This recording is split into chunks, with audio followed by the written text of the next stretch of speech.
What if I told you that some of the most legendary, best-sounding guitar pedals throughout history were actually built using the cheapest, lowest grade electronic components available at the time? Would you believe me? Probably not. But here we are in 2025, still asking the questions, do these expensive electronic components justify the high prices of boutique pedals? And more importantly, we are asking the questions, do expensive components and better components actually make a better sounding guitar pedal? So buckle up, as we are going slightly technical on the topic of electronic components in guitar pedals. This is one of those topics that is going to split the room. In the blue corner, we've got Mr. Mojo, a big fan of vintage parts, NOS everything. He might even believe that the pedal is going to sound better after it's been blessed under the full moon. In the red corner, we've got Mr. Conspiracy, convinced it's all a scam. We are being ripped off by all these builders with a soldering iron and it's all snake oil. And then there's us, here in the middle, using that rarely used combo of logic and reason in combination with a little bit of knowledge and a lot of curiosity, trying to figure out all these things. So what even is a high quality component? Is it the expensive one, the modern one, the military grade one? Because back in the day when music was good and loud and hair was actually funny, people didn't really have this Mauser overnight shipping. What actually happened is that they would use the only parts that they would have, and usually these would be the cheapest parts available. But here's the kicker: these cheap parts actually shaped the sound that we today consider iconic. And now, ironically, we are chasing that sound because modern gear, although it is clean and precise, doesn't always really hit the spot when it comes to what we want to hear. So let's break this down and actually talk about what these components do, how they affect the tone, and whether this whole story is worth the hype. So we are going to be assigning each and every one of these components a mojo factor, just for fun.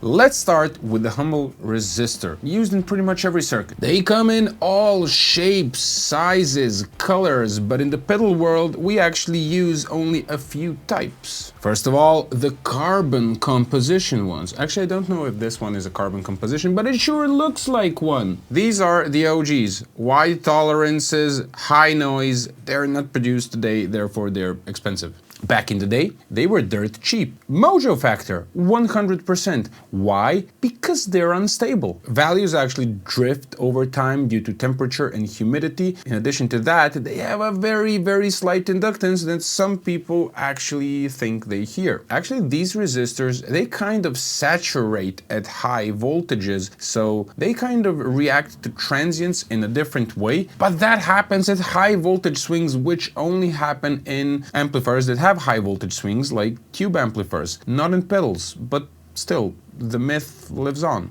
Moving on, carbon film, much quieter, tighter tolerances, extremely cheap, most frequently found in pedals. Mojo factor, medium. They get the job done. They're cheap. They're absolutely fine. Metal film resistors, the engineer's choice. Very tight tolerances, very low noise, very precise. Mojo factor, negative. Why? Because they're too clean, too precise. There are no bad things happening, no drift, coloration of the sound, which makes them kind of boring. And then we come to the SMD resistors, which are ultra precise, ultra low noise, the best at everything, which makes them ultra boring and ultra negative mojo. However, some pedals, such as the J Rocket Archer used by Jeff Beck personally, are actually designed only with SMD components, and I guess it was fine for Jeff Beck. So maybe it's not the SMD components, it's the music. The takeaway? Resistors are cheap. Great designers select the right resistors for the right job. You're not likely to hear a resistor unless the design calls for something quirky, but they can influence the behavior of the circuit in subtle ways. Next up, Capacitors, these weird looking, weird shaped blobs of something, are not there for decoration. They actually affect your circuit and they affect the frequency response of the circuit. They block DC, they pass AC signals, they do all kinds of weird things. Unlike resistors, these components can deeply influence the tone of the pedal. So let's dig in. First off, electrolytics. These large cylindrical shaped devices are absolutely great because they're mostly used for filtering DC, and if you orient them incorrectly, you're gonna see some magic smoke coming out of your pedal. And over time, they dry out and drift, and if you think they contribute to the vintage warmth, it's usually one of them dying. Most expensive pedals still use the cheapest possible electrolytics because they actually get the job done. Audio-grade electrolytic capacitors exist. They have a lower ESR, which is effective series resistance, and they have more like working hours. But even those good ones are actually really bad in the signal path. A potential upgrade are the tantalum capacitors, which are a little bit smaller and they do sound a little bit better in the audio path, but they're quite expensive and there are some reliability issues with them. If placed in certain circuits, they can sort of make some magic smoke.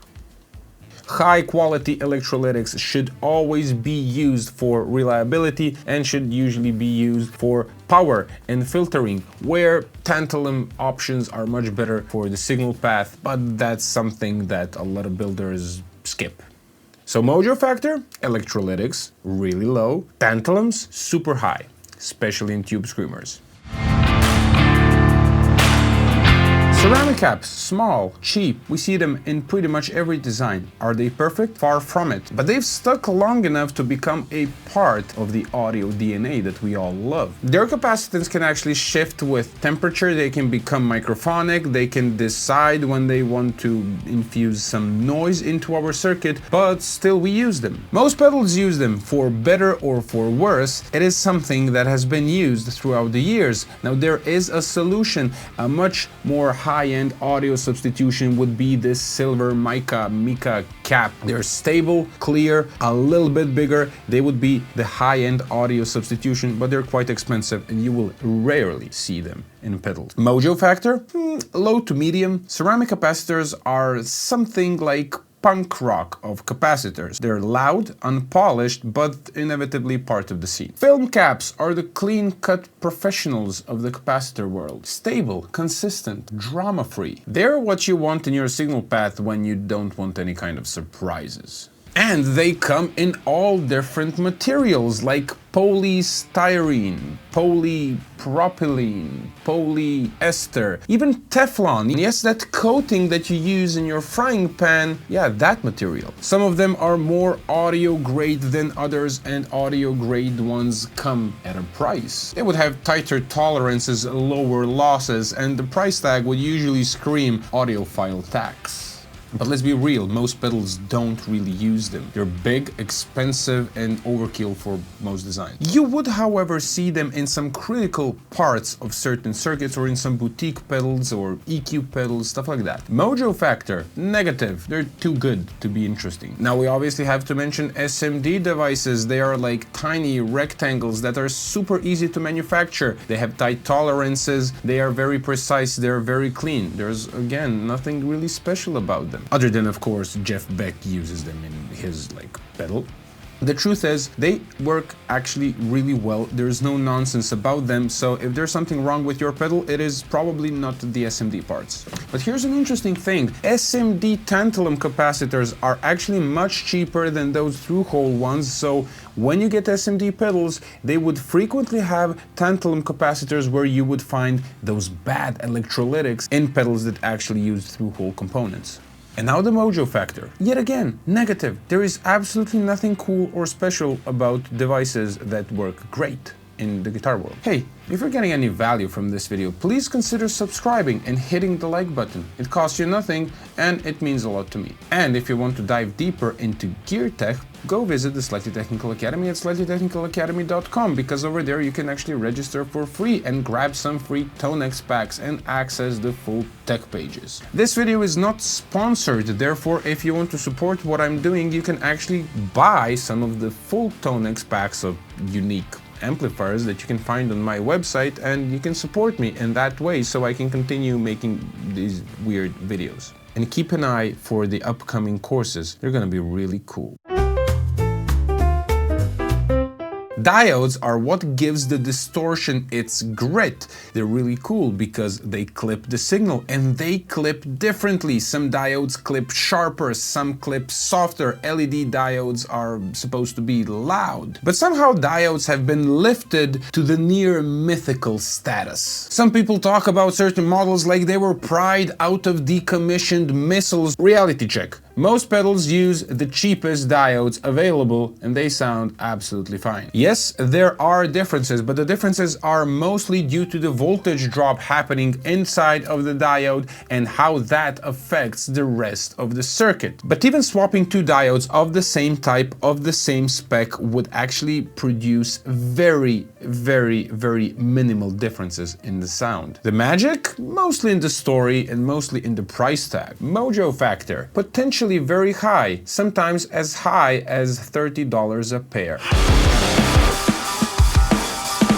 Alright, now transistors. So transistors are the backbone of most vintage circuits, most fuzzes, most boosts, and even some really cool overdrive. They amplify, they clip, they shape the tone, and sometimes they fail. Now we've got different types. We've got the silicones. It is predictable, it is stable, it is tight, and then we've got the germaniums, which are noisy and failing frequently and are not produced anymore. Germaniums do have a certain sound to them, which is kind of like saggy and different high-end, where the silicone ones are just working well and they're kind of like tight. In any case, way less dramatic. But here's the thing, the transistor doesn't make the sound, the circuit does. So transistors have gain, this HFE, but that is not the entire story. It's just one piece of the puzzle. There's biasing, there's the layout, there's the rest of the circuit and how this transistor interacts with the rest of the circuit. That's where the magic or the mess happens. Then you've got JFETs, the kings of the transparent boosts and buffers and preamplifiers. And yeah, JFETs are absolutely great, but they come with huge tolerances. So in some circuits they don't actually work well unless they are specifically trimmed by a person who knows what they're doing. So if you see an expensive JFET pedal, it is probably because each and every one of these pedals needs to be hand biased by somebody who knows what they're doing. And yeah, it's worth it. Also worth mentioning, military spec parts. Sometimes we have the same part, but we have a military grade. And yes, sometimes it can make a little bit of a difference. They usually work on like higher temperatures and on lower temperatures, but since we don't really use our pedals in these extreme conditions, we are fine with the commercial ones in the absolute majority of cases. Now, a thing worth mentioning is fake transistors. Yes, there are these components that look exactly like this, but they're fake. So you should always source your components from reputable vendors, because you want to know that when you get this thing, it's what's written in the datasheet. So mojo factor? Well, it goes all around the place. What have we learned about transistors? We have learned that it's not the transistor, it is the design that the transistor is working in. A cheap transistor in a good design is always going to beat a unicorn in a bad design. Now, important parts. Integrated circuits. Usually we use integrated circuits such as op-amps in our overdrive pedals. These little black chips actually do a lot of the heavy lifting in our pedals because they're doing the buffering, amplifying, clipping, a bunch of stuff without the need for a bunch of these discrete components. There are tons of op-amps out there and they all have their own little quirks like noise floor, input current, slew rate and stuff like that. But in reality, most pedals use the dirt cheap op-amps that have been available since a long time ago. Because they are reliable, they have been produced since forever and they will be produced in the future, and they sound good enough and they're cheap.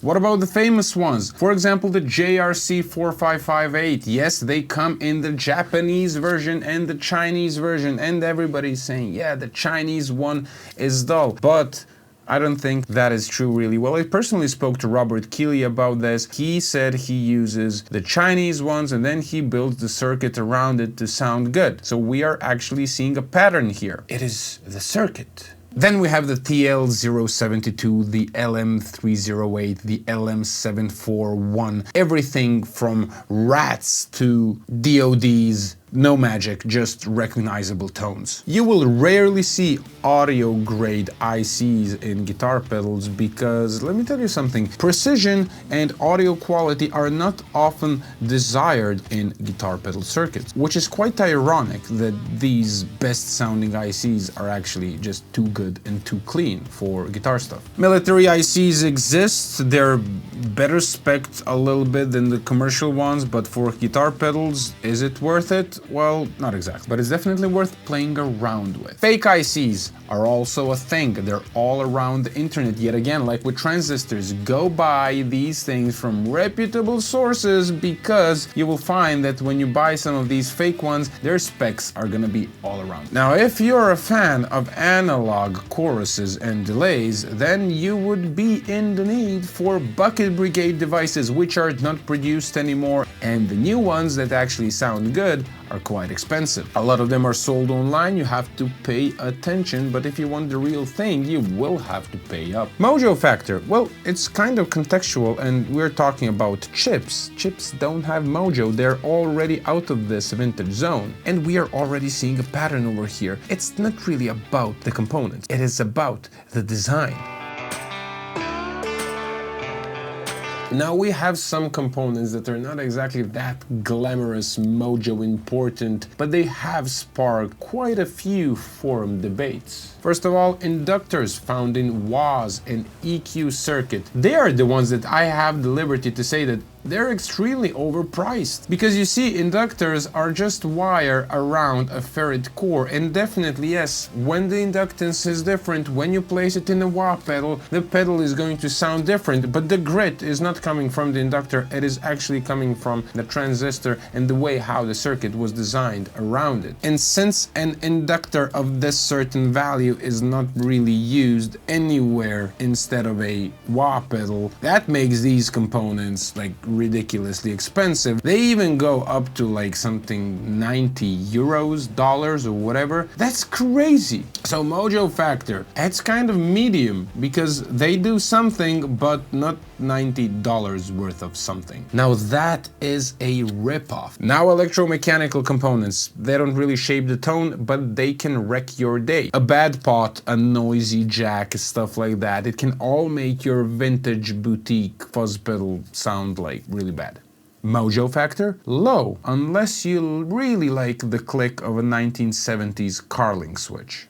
Alright, we are bringing out the heavy artillery. We're gonna talk about wires now. So wires, do they affect the tone? Do you really think that 4 inches of a wire is going to change the tone of your pedal? Well, here's the thing, you can go all about the silver plated or even platinum wires if you like, but all wires act as filters, and sometimes pedals actually even benefit from a little bit of this signal loss. So even if you would invest in these wires, even if you would hear the difference, the question is, does this difference make a better sounding pedal? Usually it would make some difference in the high end, but it is not something you necessarily need or want. To be happy, you should use good wire for durability and strength and make good solder joints instead of wasting your time with unicorn plated wires. Mojo factor, well, it's practically zero, unless it breaks. When it breaks, then it's 100%. So, do high quality components make a pedal sound better? Sometimes, but not always. And it's definitely not because these components are expensive. Great pedals are not built from magic parts, they are simply great designs. The way how components work matters more than what's printed on them. A cheap op-amp in a well-tailored design will always beat a boutique component in a bad one. And vintage gear sounds great not because the parts were worse, but because the people who actually designed these pedals made these parts work. Same goes for modern stuff. NOS, military spec, audiophile grade. This is all fun stuff to explore, but that doesn't guarantee a better tone. So next time you're searching for the perfect sound, you have to remember Mojo is cool, but great design is what makes stuff actually sound good. And since there are a lot of clones on the market, maybe you should consider watching this video so you can learn more about it.